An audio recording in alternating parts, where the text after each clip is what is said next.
기독교는 예수님의 십자가와 부활이라고 하는 두 기둥으로 세워진 종교입니다.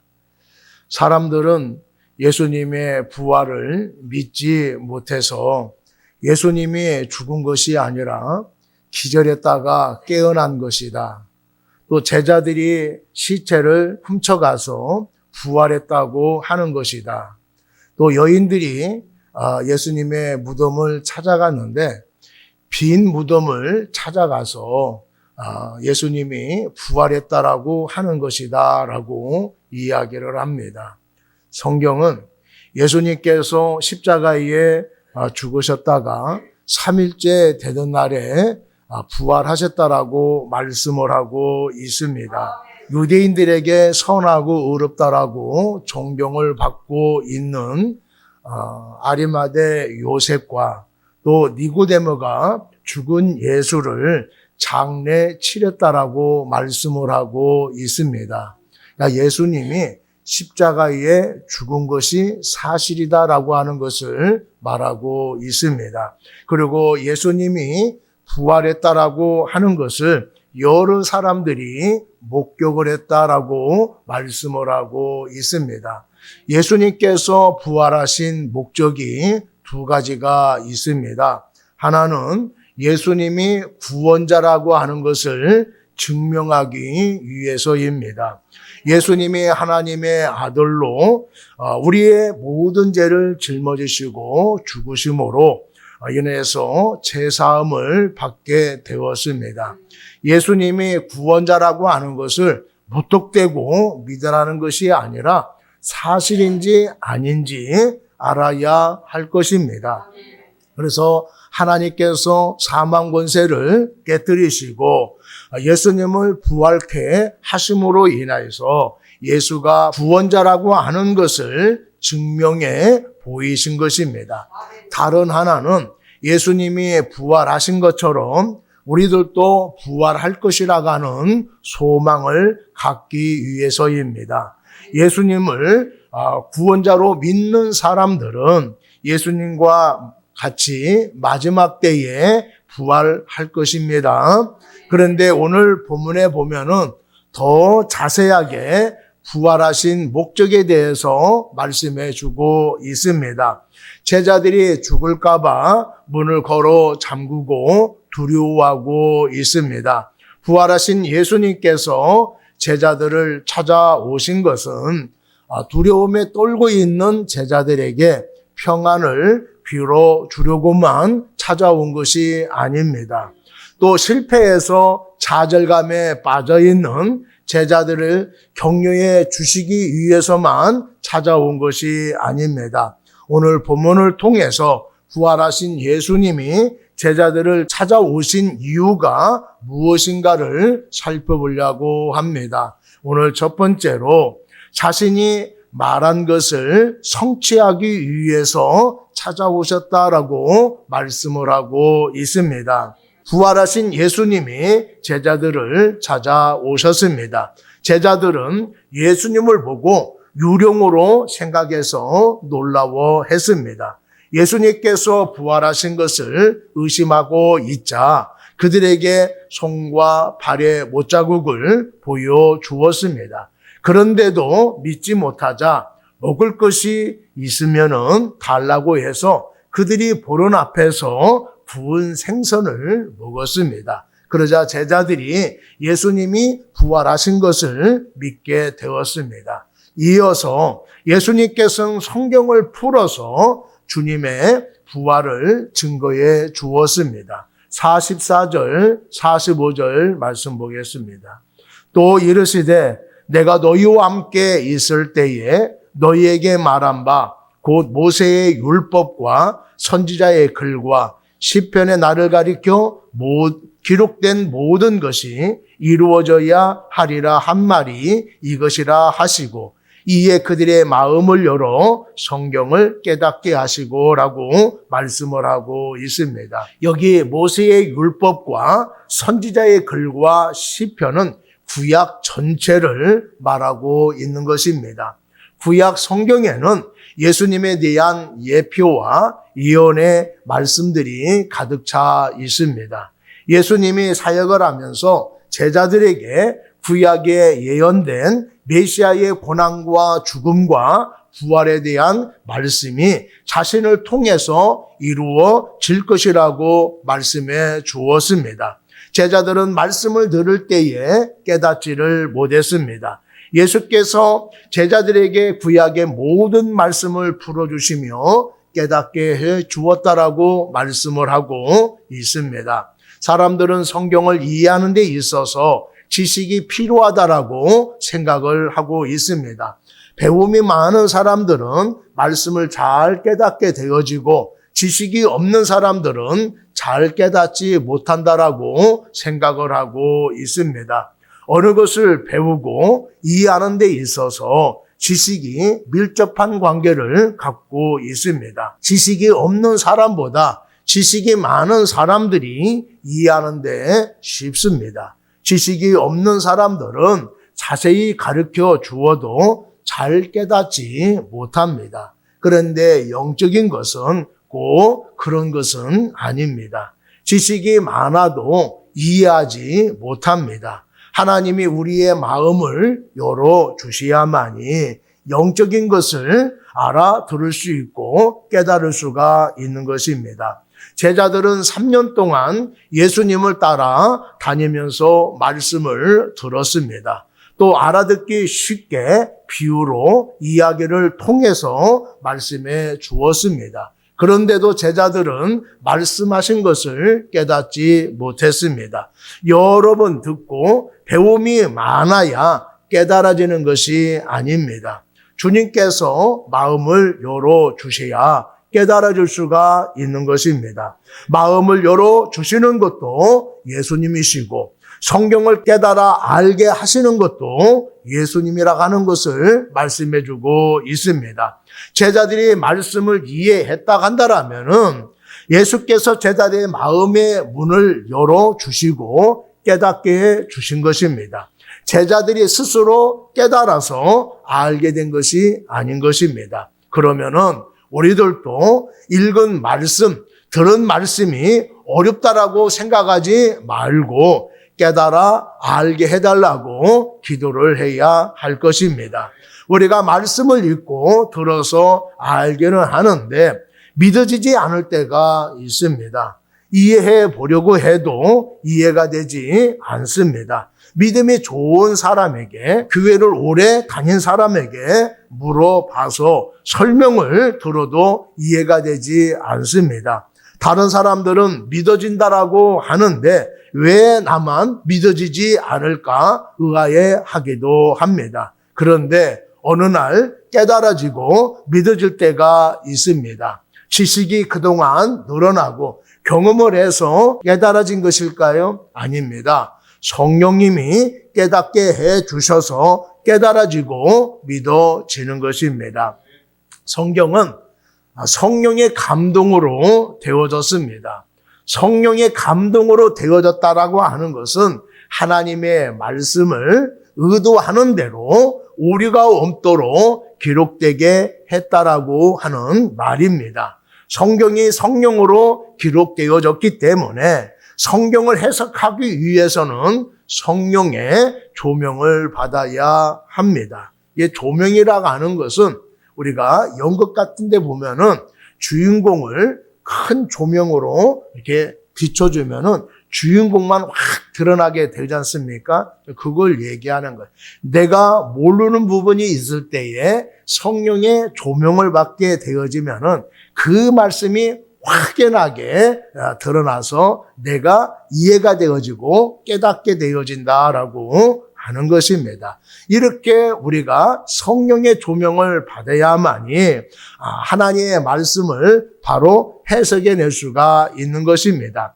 그래서 베드로가 이렇게 말을 했습니다. 베드로후서 1장 20절, 21절에 보면 먼저 알 것은 성경의 모든 예언은 사사로이 풀 것이 아니니 예언은 언제든지 사람의 뜻으로 낸 것이 아니요 오직 성령의 감동하심을 받은 사람들이 하나님께 받아 말한 것임이라.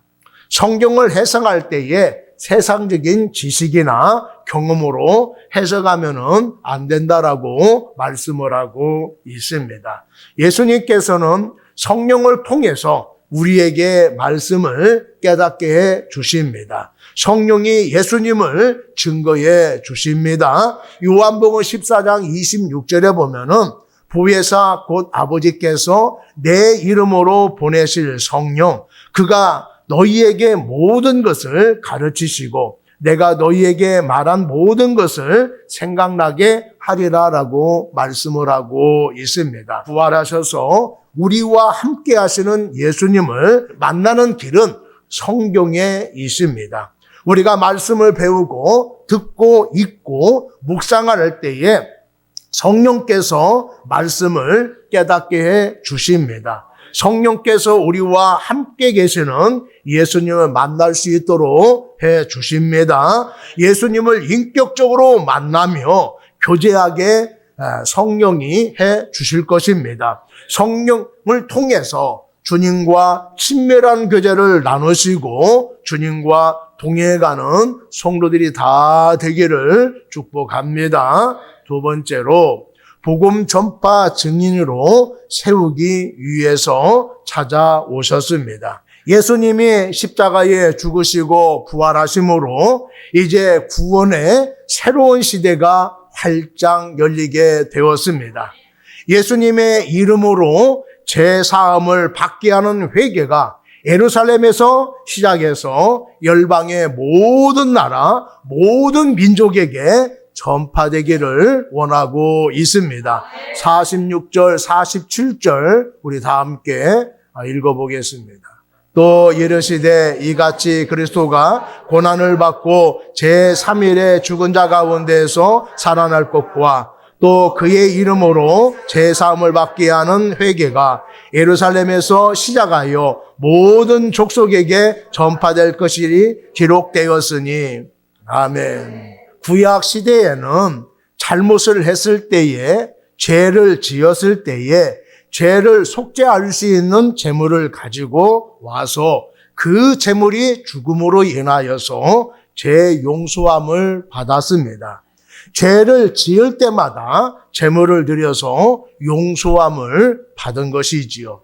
하나님께 용서함을 받았으니까 이제 성결하게 살아야 할 것입니다. 그런데 어떤 때는 죄를 이겨내기도 합니다. 그런데 어떤 때는 자신도 모르게 화를 내고 또 욕심을 부려서 죄를 범할 때가 있습니다. 그럼 또 제물을 가지고 와서 용서함을 받아야 합니다. 이렇게 죄를 지을 때마다 용서함을 받게 되어졌다라고 하는 거예요. 그런데 이제는 예수님께서 속죄제물이 되어서 죽으심으로 인해 우리들의 모든 죄를 용서함 받게 되었습니다. 그래서 죄를 짓고 잘못을 저질렀다고 하더라도 이제 제사를 드릴 필요가 없게 되었습니다. 예수님께서 죽으셨을 때에 성소의 휘장이 위에서부터 아래로 찢어졌어요. 성소의 휘장은 손바닥 정도의 두께로 되어 있다고 합니다. 그런데 이 휘장이 밑에서부터 위로 찢어진 것이 아니라 위에서부터 아래로 찢어졌다라고 하는 거예요. 이것은 사람이 찢은 것이 아니라 하나님께서 찢은 것입니다. 왜 하나님께서 성소와 지성소를 나누는 이 휘장을 찢었을까요? 지성소는 대제사장만이 들어갈 수 있는 장소예요. 그것도 어린 양의 피를 가지고 나가야만이 하나님을 만날 수가 있었습니다. 그런데 이 휘장이 찢어짐으로 인하여서 누구든지 예수 그리스도의 보혈의 피를 가진 사람들은 하나님 앞에 다 나갈 수가 있다라고 하는 거예요. 제사장을 통하여서 죄 용서함 받는 시대는 이제 끝나고 예수님이 제사장이 되었기 때문에 누구든지 하나님 앞에 나와서 죄 용서함을 받는 시대가 열렸다라는 것을 말씀해 주고 있는 것입니다. 그래서 이제는 제사장 없어도 죄 용서함을 받을 수가 있습니다. 제물의 피가 없어도 죄 용서를 받게 되었습니다. 예수님께서 단번에 해결해 주신 것입니다. 새롭게 죄 용서하는 방법이 생겼기 때문에 이것을 널리 알려야 된다라고 말씀을 하고 있어요. 정부에서 새로운 제도가 시행될 때에 국민들이 이 사실을 알게 하기 위해서 텔레비전에 광고하는 것을 여러분들 보셨을 것입니다. 또 거리에다가 현수막을 걸어놓기도 합니다. 이렇게 텔레비전에 광고하고 길거리에 현수막을 거는 것은 혹시라도 백성들이 몰라서 불이익 당할까 봐 이렇게 걸어 놓는 거예요. 불이익을 당한 사람이 한 사람도 없도록 하기 위해서 알리는 것입니다. 하나님도 인생들을 이제 예전의 제사 제도가 아닌 예배를 통해서 만나 주십니다. 제물을 통해서 죄 용서해 주시는 것이 아니라 이제는 예수님의 보혈의 피를 통해서 죄 용서함 받는 시대가 열리게 되어진 거예요. 이 사실을 제자들을 통하여서 모든 나라에게, 모든 족속에게 이제 알리도록 하신 것입니다. 예수님께서 제자들에게 주님의 고난과 십자가의 죽으심과 부활을 전하라고 하는 사명을 주셨습니다. 48절에 보면은 너희는 이 모든 일의 증인이라라고 말씀을 하고 있어요. 여기 이 모든 일이라고 하는 것은 예수님의 십자가와 부활을 얘기하는 거예요. 이것에 너희가 증인이다라고 말씀을 하고 있어요. 증인이라고 하는 말은 목격자다라고 하는 말입니다. 성부 하나님께서 죄인들을 구원하기 위해서 성자 예수님을 이 세상에 보내주셨습니다. 보내주신 것으로 끝나지 아니하고 죄인들을 위해서 십자가에 못 박혀 죽으시고 부활하심으로 구원을 이루어내셨습니다. 이 모든 사실들을 제자들이 보았고 들었고 목격했기 때문에 증인이라고 말씀을 하고 있어요. 증인은 목격한 사람만이 증인이 될 수가 있는 것입니다. 제자들은 자신들이 보고 들은 것을 말함으로 인하여서 모든 사람들에게 이 사실을 알리도록 한 것입니다. 요한복음 3장 16절 말씀에 보면은 하나님이 세상을 이처럼 사랑하사 독생자를 주셨으니 저를 믿는 자마다 멸망치 않고 영생을 얻게 하려 하심이라라고 말씀을 하고 있습니다. 이것이 기독교 복음의 핵심입니다. 하나님이 나를 사랑하셔서 독생자이신 예수님을 이 세상에 보내주셨습니다. 십자가에 죽게 하셨습니다. 이것을 믿으면은 죄사함을 받고 하나님의 자녀가 됩니다. 이것이 영생에 대한 길이다라고 말씀을 하고 있어요. 이것 때문에 예수를 믿어야 됩니다. 우리가 사람들에게 전도할 때에 대부분 이렇게 말합니다. 예수 믿으면 복 받습니다. 예수 믿으면 평안합니다. 예수 믿으면 병 고침 받습니다. 라고 그렇게 우리가 이야기하면서 전도를 합니다. 이것은 궁극적인 목적이 아닙니다. 바른 증거는 예수를 믿어야만 구원받습니다. 복음을 통해서 죄사함을 받을 수가 있습니다. 이게 바른 전도예요. 복음을 통해서 죄사함을 받을 때에 나타나는 현상들이 복이요, 평안이요, 또 병 고침입니다. 먼저 예수를 믿음으로 구원받는 우리가 이 사실을 알려야 될 줄로 믿습니다. 간혹 보면은 사람들이 덫을 놓아서 걸려들은 짐승들이 쩔뚝거리는 것을 보았을 거예요. 또 올가미에 걸려들어서 막 쪼여들고 피가 나는 동물들을 본 적이 있을 것입니다. 또 어부들이 그물을 버려가지고 거북이나 또 골고래가 고통당하고 있는 것을 보았을 것입니다. 어떤 동물들은 막 죽어가는 것을 보셨을 거예요. 자선단체 사람들이 붙잡아서 제거해 줍니다. 처음에는요, 자신들을 해치는 줄로 알고 막 저항하지만은 나중에는 얌전히 있습니다. 돌고래 같은 동물은 영리하기 때문에 이제 자신을 구해주잖아요. 처음에는 막 긴장해서 막 갔다가 나중에는 다시 찾아와가지고 자신들을 구해준 사람들에게 인사하고 가는 것을 여러분들 보신 사람도 있을 것입니다. 우리의 눈에 보이지 않는 사단들이 쳐놓은 덫이나 올가미에 걸려서 고통받고 살아가는 사람들이 있습니다. 죽음으로 몰고 갈 죄의 덫, 사단들의 올가미를 우리들이 제거해 주어야 할 것입니다. 우리 주위에 죄로 인하여서 고통받고 있는 사람들이 많이 있어요. 자신의 인생이 저주받았다라고 좌절하며 살아가는 사람이 있습니다. 새롭게 살려고 몸부림을 치는데 자신의 힘으로 안 되어서 괴로워하는 사람도 있습니다. 아무도 자신을 사랑해 주지 않고 믿어주지 않아서 사람들을 기피하며 살아가는 사람도 있습니다. 힘든 인생을 살아가고 있는 것이지요. 이런 사람들에게 새롭게 살 수 있는 방법이 있다라고 알려주어야 할 것입니다. 예수를 전혀 몰랐던 내가 주님을 만나서 거듭났습니다. 예수님이 주시는 은혜를 통하여서 마음의 평안을 얻었습니다. 예수님께서 역사해 주셔서 내가 어려움을 이겨내서 평탄하게 되고 또 물질의 여유를 가진 분들도 있을 거예요. 하나님이 주신 복을 통하여서 그 복을 누려가는 사람도 있을 것입니다.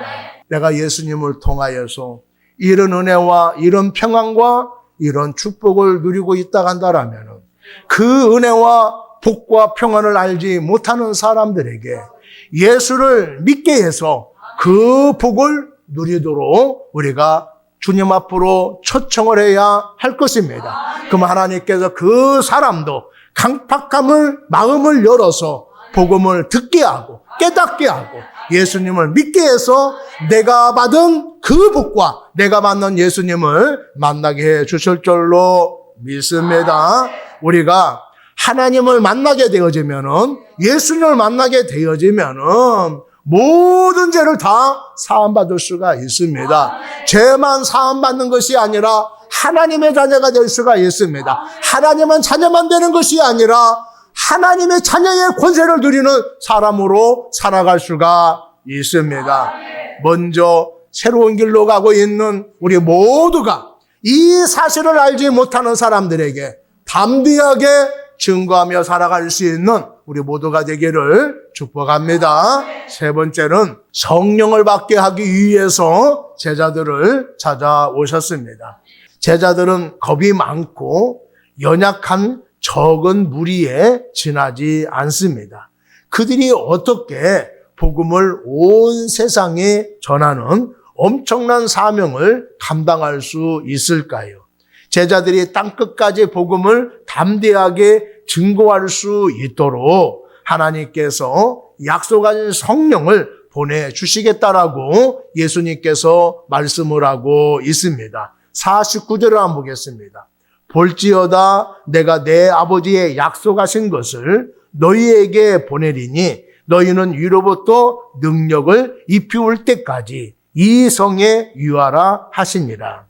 제자들이 부활의 복음에 대한 확신을 가지고 증인이 되기 위해서 필요한 것이 무엇일까요? 바로 성령입니다. 제자들은 예수님께서 그동안에 말씀하신 것을 직접 들었고 또 예수님께서 십자가에 돌아가시는 것을 보았고 또 예수님이 부활했다라는 것을 목격한 사람들입니다. 그런데 이것을 목격했다고만 해서 복음을 증거하는 데에 부족하다라고 하는 것입니다. 만약에 이것만으로 충분하다라고 생각을 하고 있다라면은 예수님께서 오늘 이 49절의 말씀을 하실 필요가 없지요.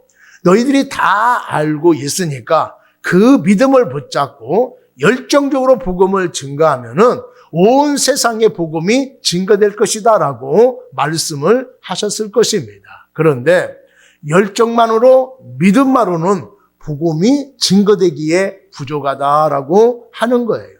담대하게 복음을 증거하기 위해서는 성령의 능력이 필요하다라고 말씀을 하고 있습니다. 그래서 증인은 자신의 신념이나 의지로 되는 것이 아니라 하나님으로부터 부여받는 심, 성령의 능력으로 하나님의 구원을 이루어가는 것이다라고 하는 것을 말씀해주고 있는 것입니다. 복음을 전하기 위해서 열정이 있으면 되지 않느냐라고 말하는 분들도 있을 것입니다. 믿음, 열정도 중요하지만은 이것이 제대로 작동되게 하기 위해서는 성령을 받아야 되는 것입니다.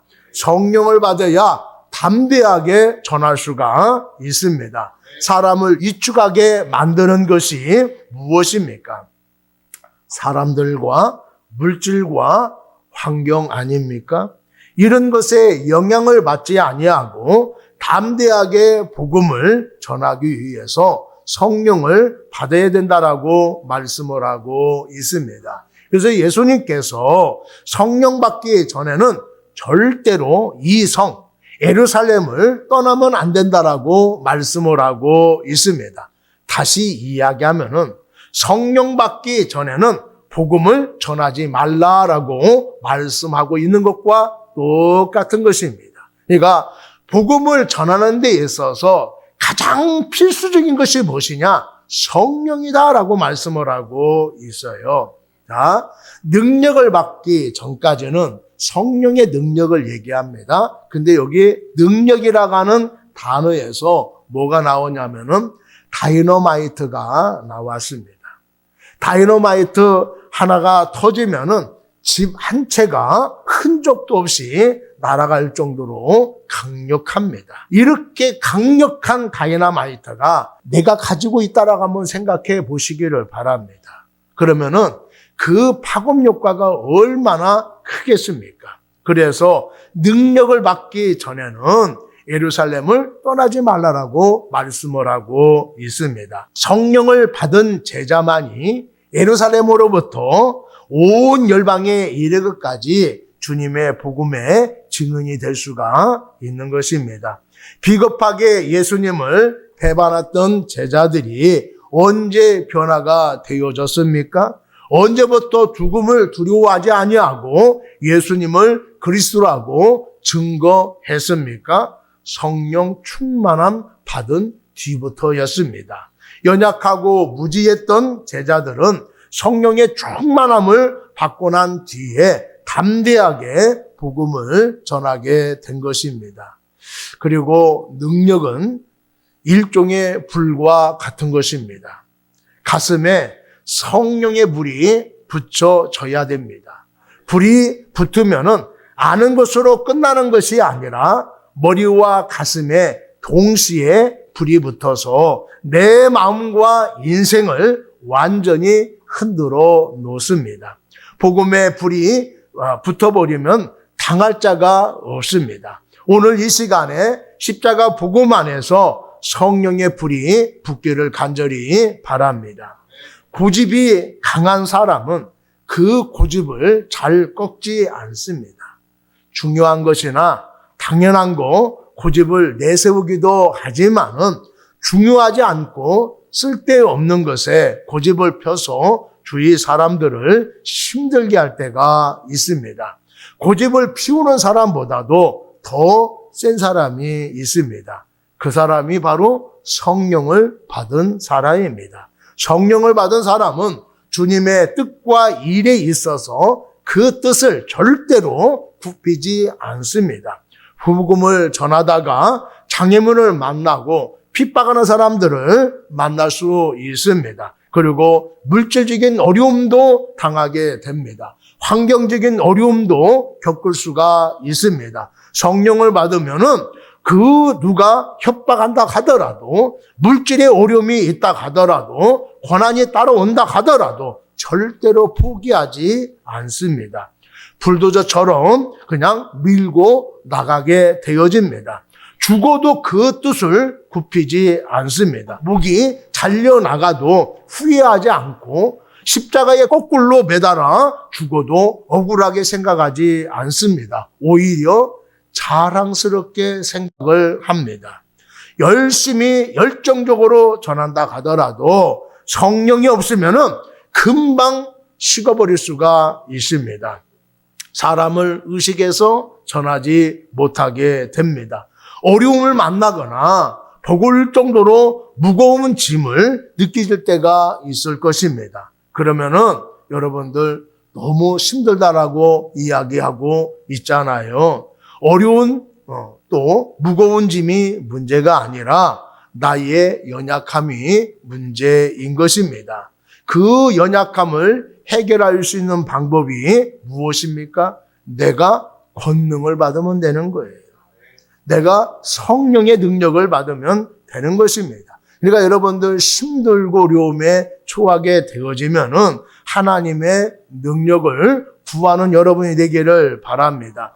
굳은 의지, 결단도 중요하지만은 하나님의 능력을 받으면은 여러분들 감당해낼 수가 있고 해결해낼 수가 있습니다.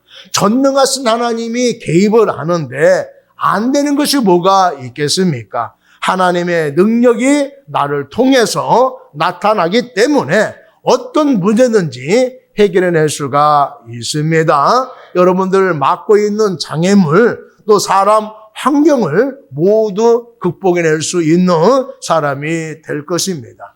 내 힘으로 감당하려고 했을 때에 부담이 되어지고 힘이 겨웠는데 하나님의 능력이 임하게 되어지니까 이제는 부담이 되지 않습니다. 너무나 쉽게 감당하라고 해결해 내게 되는 것입니다. 신앙생활 하다 보면은 항상 좋은 일만 있고 평탄한 것이 아닙니다. 때로는 자갈밭을 걸어갈 때가 있습니다.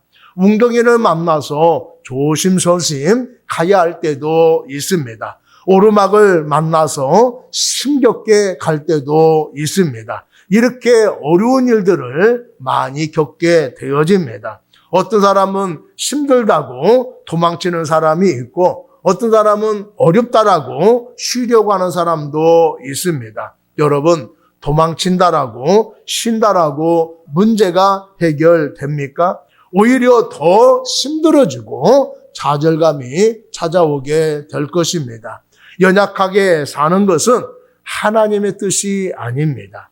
하나님의 자녀는 성령의 능력으로 살아가야 합니다. 어떤 사람이 사업을 하다가 부도를 맞아서 어려움을 겪었습니다. 다시는 사업을 하지 않겠다라고 다짐을 했습니다. 그런데 목사님이 이런 사업을 한번 해보는 것이 어떻겠느냐고 권면해 주었습니다. 목사님, 저 사업 안 합니다. 왜요? 사업을 한다고 힘들어져서 이제는 다시 사업 안 하려고 생각하고 있습니다. 그때는 그때고 다시 한번 해보는 것이 어떻겠습니까? 안 된다라고 이렇게 하지 마시고 또 하면은 또 끝장난다라고 하지 마시고 한번 해보시기를 바랍니다 라고 했어요. 그래서 안 되는데요, 안 되는데 해서 뭐 안 된다고 생각하면은 그러면 기도하고 한번 해보세요 라고 권면을 해 주었습니다. 그래서 이 사람이 목사님의 말 따라 이제 기도를 하게 되어졌는데 어느 순간에 자신에게 뭔가 쑥 들어오는 그런 느낌을 받았어요. 그랬더니 그 뒤에 사업을 한번 해볼까라고 하는 용기가 생기게 되어진 거예요. 이번에 하면은 잘 될 것이라고 하는 그런 마음을 갖게 되어졌습니다. 그래서 사업을 시작했더니 예전에는 힘들었던 사업이 이제는 힘들기는커녕 재미있게 되어졌다라고 하는 것이지요. 사업이 불같이 일어나게 되어졌다라고 하는 것입니다. 성령의 능력을 받은 사람은 아무리 힘들어도 헤쳐나가게 됩니다. 자신이 감당할 것을 아무리 무거워 한다 하더라도 끝까지 감당하는 사람이 되어지는 것입니다. 오늘 무거운 짐을 지고 오신 여러분들, 성령의 능력을 받는 여러분이 되기를 바랍니다. 내가 예수를 믿기 전에 실패한 일이라 하더라도 내가 예수 믿고 성령의 능력을 받으면 여러분 성공할 수가 있습니다. 내가 예수를 믿는다 하더라도 힘겨운 일을 만났을 때에 여러분 그 힘겹게 느껴지는 것은 일이 힘든 것이 아니라 내게 성령이 고갈되어 있기 때문에 그렇습니다. 성령을 받으면은 여러분들 힘든 문제가 힘겹게만 느껴지지 아니고 여러분도 넉넉히 이겨낼 수 있는 사람이 되어줄 줄로 믿습니다. 오늘 하나님 앞에 나와서 불같은 성령을 받아서 여러분들의 가로막고 있는 장애물들 또 여러분이 힘겹게 생각했던 모든 문제들이 해결되어지는 여러분이 되기를 바랍니다. 예수님이 사역하면서 말씀했던 모든 것들을 성취하기 위해서 부활하신 후에 제자들을 찾아오셨습니다. 복음 전파의 증인으로 세우기 위해서 찾아오신 것입니다. 예수의 이름으로 제사함 받게 하는 회개가 예루살렘으로부터 시작해서 모든 열방의 모든 나라에 전파되기를 원하고 계십니다. 누가 복음을 전해야 됩니까? 훈련받은 사람, 예수님의 부활을 목격한 사람, 예수님을 인격적으로 만난 사람, 성령의 충만을 받은 사람들이 목숨을 내걸고 전해야 할 것입니다. 우리들도 성령 받아야 담대하게 살아갈 수가 있습니다. 성령 받아야 복음을 증거하는 사람으로 살아갈 수가 있습니다. 성령 받아야 맡겨진 직분을 감당할 수가 있습니다. 성령 받아야 어떤 어려움도 이겨낼 수가 있습니다. 성령의 충만한 생활을 해서 복음의 증거자로 살아갈 수 있는 우리 모두가 되기를 축복합니다.